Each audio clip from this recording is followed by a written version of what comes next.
and welcome back to another episode of Post-Traumatic Thriving. This is an epic set of episodes, and stay tuned, you'll see why. But I want to introduce our fantastic guest, Rhonda Britten. And Rhonda, I got to tell you right off the bat, I'm sure you've never heard this before, but your last name, Britten, is literally spelled and exactly the same as my daughter's name. So. Oh, wow.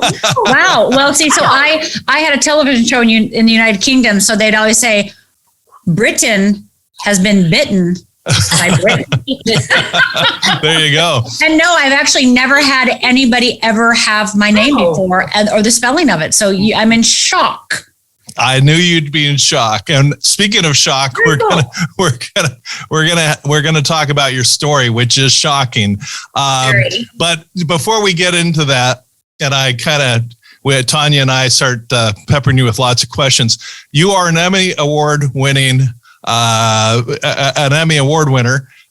which my brother is too, but I can tell already you're much cooler than him. And you've been on Oprah. He has never been on Oprah. You've been on multiple times. And I'm cooler than him then right there, right? And I did 600 episodes of television. So I've done 600 episodes of television and won an Emmy and been on Oprah a few times. So maybe I'm a little cooler. I don't know. You're a lot cooler. Cool. and I hope he watches this episode and he can hear it straight from me. You're master cool coach. And humble. Yeah. All kinds of stuff that we're going to get into in terms of your accomplishments. But Tanya and I are anxious to talk about, because you went through a really horrific trauma, which we're going to get to. But before we talk about trauma, because on this podcast, we talk about post-traumatic thriving, and you're obviously thriving. People we now, anybody who's knows you or is new to your story is going to know right now you're a thriver. But you had one of the most horrific traumas imaginable. We'll get to that, but let's start off, and let me just ask you an open question, and that is, what was life like? Where were you living? What was life like? What were your parents like? What was your family like before the day of the trauma? We lived in a little tiny town in Upper Michigan, 365 inches of snow a year, 2 restaurants. One was the fancy Douglas House Buffet Hotel, and the other is Big Boy. We had one of the, at one time we had a root beer stand, so there wasn't a lot of conveniences. It wasn't, it was a little town. It's a little town. There's about 5,000 people in the town. The region itself probably had, 10, 15, 20 when you drove for miles and checked everybody else out. But, we just lived in a little town, and, I sang in the choir. I sang at church. I was the president of my church youth group. I won Soapbox Derby Queen when I was 13. So I was an accomplished student. I was a straight A student, and very active in school, and, hung out with my friends and ate fudgesicles. Wow. Did you have siblings? I do. I have 2 siblings, one older, one younger. Mm-hmm. My older sister at the time, before the event, had just gotten married and had a baby. And my younger sister, I was 14 at the time, and she was 13. So, my parents were in the middle of a divorce. My parents, actually, it's a little convoluted, but since we have a little time here, my parents actually got divorced when I was 10 years old. My mother caught my father cheating on her. And she literally caught him red-handed. So my mother, we were living in Duluth, Minnesota, and my mother was like, I'm leaving your father. I was really happy about that, by the way. And we moved back to her little town in Upper Michigan. And that's where we were living. And my father ended up following us there. And my mother's dad, my grandpa, told my mother, nobody gets divorced in this town. Your husband wants you back, and you need to try. So my mother took my father back. And that's really, I would say, I look back on my event, back on my life. It's like that was a big, major issue, right? When she took him back, it actually, I think, set the wheels in motion. Mm-hmm. So So I was, my parents had divorced. Now they're back together. He's living in the house. I'm not happy about it. He doesn't like me very much. Never has. I was supposed to be the boy. I'm a girl. But I would go and, throw a football in the backyard or go play pool with him. And, I didn't want to do any of those things, but I knew I had to do all those things because I really did fulfill the boy role for my family, for my father, I should say. Yeah. Wow. So a lot of kids, the parent trap, you imagine kids want the parents to get back together. Yours wasn't going that direction. No, my mother came home. I'll never forget it. It was right before my 10th birthday. She comes in the door. We were living in Duluth, and she just looks at me and she's like, you could just tell something's really wrong. And I was, across the room from her. I was like in the doorway of the kitchen. So not close, across the living room. And I remember she just was sat there and stood there, and I was like, what, Mom? What? And then she was afraid to say it, right? She was like, I'm divorcing you. I'm leaving your father. I'm divorcing him. And I literally looked at her and said, consider that my 10th birthday present. Thank you very much. So I was super happy. You actually said that? Oh, I said it straight to her face. Yeah. Wow. Oh, yeah. I actually have a letter from my mother that she wrote her sister. When maybe I was 12, maybe I was 13 when she wrote this. I don't know. But my mother, so I never felt like my father liked me. Now, he wasn't, let's just say he didn't like me. My mom liked me and my dad didn't. And so there was always challenges. And I knew he didn't like me. And people, they say, oh, no, your father loves you. I'm like, no, I don't think so. I actually don't think so. And I actually, when my aunt died, her daughter found a whole bunch of letters from my mother, her only sister. And so she looked at me. She goes, I don't want to give these to you. And I go, I know what's in them. She goes, I don't want you to read it. I go, I know what's in it. I really need to read it. So she gave them to me. And the letter, one of the letters says, Ron, my dad, hates Rhonda so much, I don't know what to do. Wow. So a really good friend of my mother's said it this way. When he looked at my older sister, Cindy, she was kind of like the maid. She was like Cinderella, right? She would clean the house. She would, she was on top of everything. And so my father looked at her like, yeah, you got a job, you're cleaning, you're good, right? He looked at my little sister, Linda, like the joy of his life. So me and my sisters have very different experiences because Linda, my younger sister, was worshiped by my father, like literally worshiped her. And then, so my dad would look at my sister, my older sister, with kind of, just like whatever. He'd look at Linda like, oh, and then he'd look at you. She said to me, to my face. I didn't even ask this. She said to me, she goes, he'd look at you with disgust. Wow. And so, and I really do think, and again, I'm making this up. Obviously, I don't know this to be true, but I really think that I was, my mother actually was pregnant and had a boy before I was born. And the boy died at birth. Oh. And then they got pregnant right away with me. And my father was a big baseball sports person. And so I think the level of his heartache and disappointment. Yeah. I mean, so, they say, oh, I was supposed to be a boy. Like, no, I was really supposed to be a boy. And I felt that my whole life. I felt that my whole life. And right now, speaking to you right now, you sound balanced and assertive. Were you, as a little girl, every little girl, yeah, I imagine, wants to have a dad who adores them. It sounds like that was a big deficit, Yeah, it was a big deficit. No, my father did not adore me. My father didn't even, my dad was, one of those dads. And I think, I'm not the only person that had a dad like this. He just really wasn't involved. My mother was really there. My mother worked. She was a bank teller. My father was a computer programmer. I always say if only my father was still alive today, we'd be rich because he was one of the first computer programmers in the world, So darn it all, Dad, why? So yeah, he was a computer programmer. My mother worked as a bank teller. Later on, when we were little, she was a stay-at-home mom. And then I think when I was like in second grade or first grade, she started working. And so, they both worked. I think they tried to give us a middle-class lifestyle, We lived in Duluth for a part of it. And when we lived in Duluth, I think that was the happiest time because we had like 50 kids on our block. So there would be like literally every house had 3-5 kids. So it was just, we just, play kick the can all the time. And I would put on plays and, I was always dancing and singing and trying to, I always thought I wanted to be an actress. So, yeah. So I think I just stayed away from my dad and my dad kind of stayed away from me. I mean, you didn't know. I mean, so I don't know if my father, had alcohol issues or not. I mean, he definitely drank, but he didn't come home and wasn't sloppy drunk, right? Like, so he just went and watched TV and went to bed, right? So it was, if I think about my father, I think like he probably had an alcohol problem, probably.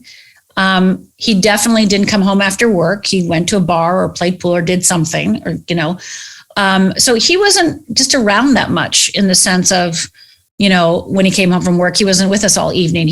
We never did anything as a family. We never played games. We never did anything. Well, Tanya, jump in with any questions, but one question I'm eager to ask before you do is when you saw the other 30 kids on the block playing and their families, did you kind of wish you had a family that looked more like what was going on in the neighborhood, or did that thought go through your head? Probably at times, but I think I also, I come from, I'm from Upper Michigan, Upper Minnesota. I'm from the Finnish background. I'm actually 100% Finnish.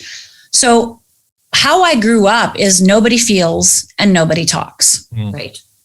So there is no feeling or talking. I get it.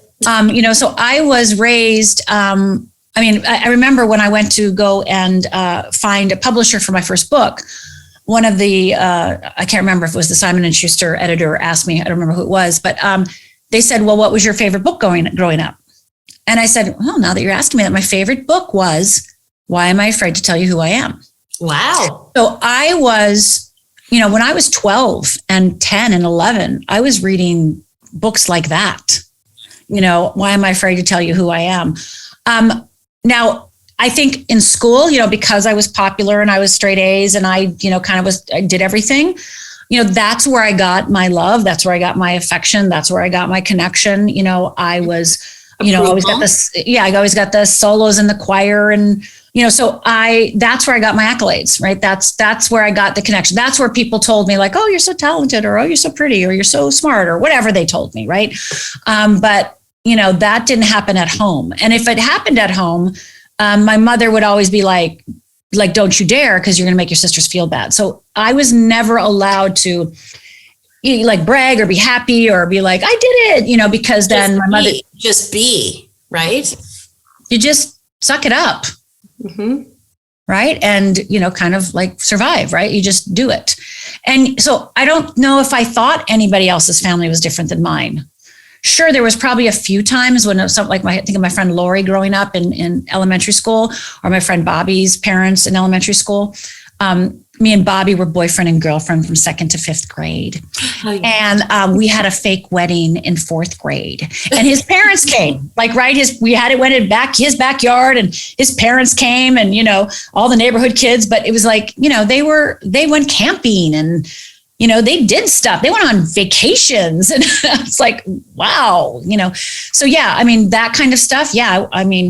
But we didn't have money. We didn't, I remember one time, my mother, I think after the divorce, actually, I think this is when she did it. She said, oh, you can pick your own bedspread. And it was like, pick my own bedspread. That I still remember the bedspread to this day, because it was like, I get to pick my own bedspread. That's the level of like, yeah, my mother sewed all our clothes. We lived in a little town. It had no stores. Literally anything we bought was from the JCPenney's catalog. So, basic, wow. Humble, simple, beautiful, but a lot of projection from your dad, right? From, what the love that he wasn't able to give to you because it wasn't given to him. There was it's projection onto you. And that's trauma on every level, no matter how old you are. Yeah. And and I haven't even gotten to, so my father, you never knew when he was going to blow up or get upset or something. Right. So when I was 12, my parent, now he's living with us again up in Upper Michigan. And I remember I was going down to the basement. He was coming out from the basement, and he asked me a question. And I think I gave him like a snarky answer, or just like looked at him like, and he looked at me and I started running. I ran as fast as I could to get to my bedroom, and I got on my back, put my hands and legs up because I knew he was going to come and attack me. And he did. He tried to choke me. He tried to kill me. Oh my gosh. And so, but my sister, Linda, God bless her, we shared a room, and she came running in after us. And she literally, I remember this so vividly. She's jumping up and down on her bed. Don't kill Rhonda, Daddy. Don't kill Rhonda, Daddy. And because my dad loved Linda so much, I really do think that she saved my life, because my father just could not quit choking me. Wow. So, yeah. So, I mean, just that kind of stuff. I mean, my family members have told me, like my aunts and uncles have told me that he's hit me in the past. I think that I've just ignored all that. He just didn't like me very much. I don't think you ignored it. I think like maybe I'm speaking for you, and I apologize for that, but it's like everything in hindsight, right? But when you're going through it, it's like, you just stay out of his way. You just stay out of his way. Keep the peace. Just keep the peace. Yeah, just stay out of his way.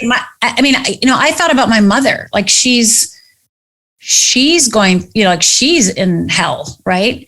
So I'm not going to make her life hell. Right. But don't get me wrong. I mean, just like I said, I was able to be, vocal and connected to other people. But this is a kind of a good example. When I was in college, in high school, I could not raise my hand and ask a question, because being smart was so valued in my home. Like you had to be smart. You were smart. And if you're smart, you never ask a question. You go into these, we had encyclopedias, and I would go and read encyclopedias. My father was very, very, very, my mother would always say, your father's a genius, your father's a genius, your father's a genius. Because remember, he's doing computers before there were computers, right? So, so I couldn't raise a hand. I couldn't ask for help, because if you asked for help, you were stupid. Mm-hmm. So when I would have a problem in math, I would work it backwards. If I had a problem in anything, I would go and research it or do whatever. And again, there was no internet back then, and figure it out, because I couldn't ask a question. I couldn't ask a question to the teacher. No. This went on till college. And I remember being in college, and I remember I went to the University of Minnesota. So it was the largest enrollment school at the time. And so there's like 100 and some thousand students. So classes were, hundreds of people. And I'm from this little town. And so I remember being in this huge class, and, people were standing up and asking questions. And I remember sitting back there going, how are they doing that? Like, really, like, how are they doing that? How are they getting up and asking that question? And then I think the first time when they started asking questions, I probably was like, they're stupid, right? And then they kept asking questions, and I was like, and I still didn't do it in college. I still did not ask a question in college ever. I was so you just couldn't, no, you can't ask for help, and you can't ask for questions. You have to suck it up, and you have to suck it up. That's how I grew up. That's how you were raised. Yeah. Yeah. So with your childhood, I can't help but ask, where were the grandparents, and what was going on with your teachers and kids in the neighborhood? Did they think everything was fine with you, or did they know something was kind of up? And I think everybody, kind of kept to themselves. I mean, I used to have, slumber parties in my garage, and all the girls were there. I did a few years back. One of my friends from junior high said to me, and I don't remember this, but she said, Rhonda, before the tragedy, I was staying at your house because people come and sleep over. My girlfriends would come sleep over, and she goes, you were talking about how your dad is, and she remembers she was really scared to be there. Wow. And so I've been able to experience what my house was like through other people's eyes, right? After the fact, and now, whatever, 40 years later, right? I've been able to, at high school reunions or seeing friends when I go back home. And I ask them, now I ask everybody, well, tell me about how I was. Tell me about, I ask everything. I started waitressing when I was 13, started babysitting when I was 10. So I always had a job. So rough childhood. I mean, and your mom was not really sticking up for you, it sounds like. I think my mom, what she did is she tried to make up for it. Yeah. So did my father get kicked out of the house after he tried to strangle me? No. She kept the peace. Right. I think about that moment. Like I think about how my mother couldn't protect me in that way either. Yeah. But I think that, I think she just tried to make up for it. I mean, I knew my mother loved me. And I would dare say I was almost her favorite because I think it was a counter to my father. Mm-hmm. And what's astounding is that you're describing this childhood. We're not really even at the trauma yet. No, this is the good stuff. Yeah. But this is the good stuff. But you know what? It's like it leads, right? It's like it's a journey. And the way we were raised, the way we were brought up, who we engaged with kind of like sets the trajectory of our life. At a very young age, you were, I need to be perfect. I'm a straight A student, etc. And you, like I said earlier, like your dad was a projection of what he was going through. And we're going to hear more about your experience here. I just think my dad didn't know how to deal with feelings. He was not able to communicate. My mother didn't share her feelings. Like everybody was all stuffed up because that was how we grew up. Finnish people. I mean, even today, remember 60 Minutes did a big series on Finland, big show on Finland. And it's like, nobody shares, nobody talks, nobody, they're helpful. They'll be helpful. Like if your barn burns down, they'll come and help you. But, everybody keeps to themselves and doesn't get in your business. And, they're not curious. Like people aren't curious. Exactly. Even to this day, when I go home, like literally nobody asks me what I'm doing or how I am, or like they just don't. So I think maybe it's a cultural thing as well as a generational thing, because my parents are, my mom's German and my dad's American, but back in World War II, it's kind of like, okay, we went through all this stuff, right? Pick yourself up by the bootstraps, try to, cope with life. They were like that generation. They were not taught coping skills. They were like, they had to survive, My mother was first generation born here. My grandparents were born, two of my grandparents were born in Finland, two were born in the States, but my mother was really the first generation born here. So, they lived through the Depression. My grandparents, because I know, Randy, you asked me a minute ago about my grandparents. My grandparents were not warm and fuzzy, as you probably gathered. Right. So, there was no like going to my grandparents' house to get relief or support. No, my grandmother would pull my hair to get my attention, or she'd, again, it wasn't thought of as mean or bad at all. It was just. It just is. It's all you do. It was just is. So when I remember the first time somebody said to me, "Oh, you were abused." I'll never forget this. I think I was maybe 30 years old, maybe, or 28 or something like that. And somebody said, "Oh, you were abused." And I looked at him like, "What are you talking about? I had a great childhood. I had 50 kids on my block." And he's looking at me like, "Are you kidding me?" And I'm like, "What?" It literally wasn't even in my vocabulary. Well, again, I don't think it was in most people's vocabulary. It just wasn't even a concept for me to think that my life was hard or bad in any way. It's a perception. Yeah. It's just, this is my life. Yeah. Different. And, this is my life and this is what I have to do. And this is what I have to deal with. Yeah. Yeah. So it sounds like home life was rough. You knew it was rough. But I used to get stomach aches every day coming home from school. Yeah. I did not want to go home. But your joy was at school and with your friends in the neighborhood and your girlfriends and all that. Yeah, my joy was church and school and anything but home. Yeah, I mean, and if I was home, I'd just be reading my encyclopedias or, Wow. That's your Britannica. When my mother bought that set of encyclopedias, it was a big deal. I mean, if you can, think about it, that was expensive. And that was a big deal. Luxury, she bought those. Yes. So I would sit there on the floor on my belly, just like going through the dissecting. Right? Yes. Oh my goodness. wow. But you know what? It's really it's not funny. It's not anything. It's really amazing how everybody grows up in different demographics, different populations with different experiences. Yep. But yet it's like, wow, even, I know everything that you're sharing with us is everything in hindsight, but it's just listening to this story. And I know your story, but you really have shared more of your story within, like, I don't even know how long we've been on here, that I never knew. Yeah. Yeah. You guys are making me break it up into parts. I've got to now. But, I also had a boyfriend all the time. Like, I had a boyfriend when I was in kindergarten, So I think what I did is I just sought love from other people, like love from my teachers, love from, my teachers, from church, from my boyfriend. I had a boyfriend in kindergarten. I have a boyfriend in first grade. I had a boyfriend from second to fifth grade.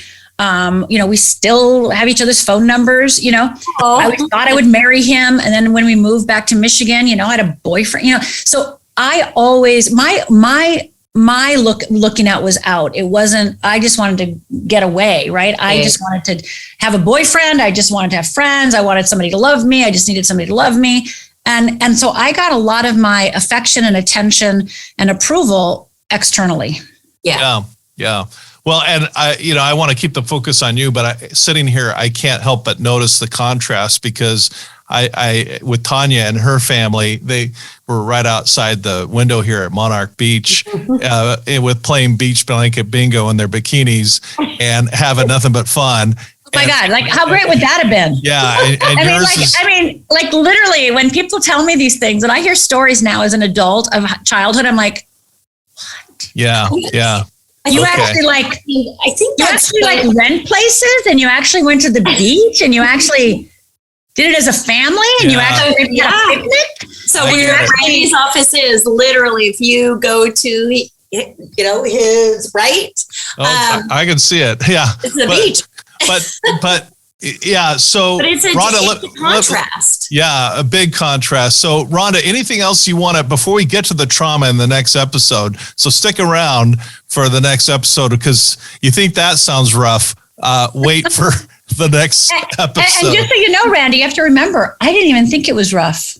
Yeah. Right? I thought, that's the thing. I was just like, do, and not do in that sense of the word. But I just kept my head down and just worked hard and got my love elsewhere. And I just thought this is what everybody did until I grew up and realized, oh, crap, I really am screwed up.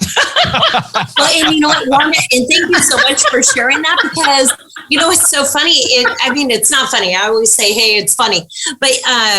But we didn't know what domestic violence was. We didn't know. I mean, my God, my dad and my mom, it was like, we never heard my mom and dad bicker. We were the house that everybody congregated at, barbecues, parties, birthdays, all of that. But when push came to shove, it's kind of like, wow, this is not the normal. It's really not. No, people, it's not. People have come up to me after I, gave a talk or something. They've come up to me and go, I want to be a coach or I want to write a book. And they say, but nothing bad happened to me growing up. And I go, sweetheart, I'm glad nothing bad happened to you. And You know what? I want you to write a book about how nothing happened to you. I want to hear the happy story. I want to hear what it was like to be in a healthy environment with parents who loved you and asked you questions. Because again, my parents never asked me questions either. So it's like, what was it like to have curious parents? What was it like to have people involved? I want to know that. I always say to people, you think that, oh, my life was so good that you have nothing to contribute. It's like, no, we need those role models. We do. Yeah. We need people to share their stories. Hence the reason why, why we're here, because, right, it's like a compare contrast, and people need to hear this. When Denise and I started doing our advocacy on domestic violence, it was like, people were sharing their stories with us. I'm like, oh my God, what's this domestic violence thing? We didn't know what it was. We never heard mom and dad bicker, yet alone fight. It's, so when people came to us, it was like, oh my God, it was a big eye opener. And, without judgment, but you're in that population that really, opened up our eyes, our hearts to know that, wow, there are families out there who don't have loving parents. Most families don't. Yeah. Wow. Because that's our normal, just the way you were raised. Yeah. That was your normal. Yeah. So it's like, different expectations, different needs, different, different opportunities, different everything. But it's like, I think that, I know for me, and we'll get there later, but there's so much shame involved with it, right? Because somehow you're from that family, right? You're from that family. And then, like I said, I didn't even know that I was treated poorly until I was like in my late 20s, when somebody kind of confronted me about it. And I was like, wow, okay, I think you're right. But it's blowing my mind right now. To even think that my father strangling me was like, okay, my father strangled me, oh, my father, didn't like me, gave me dirty looks, refused to talk to me. I mean, like, those things are like, oh, that's bad. Yeah. Isn't that what happens in all families? Yeah. It's your normal. That was your normal. Yeah.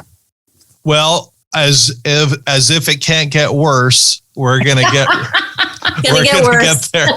So, this is, thank you so much, Rhonda, for telling the story so far.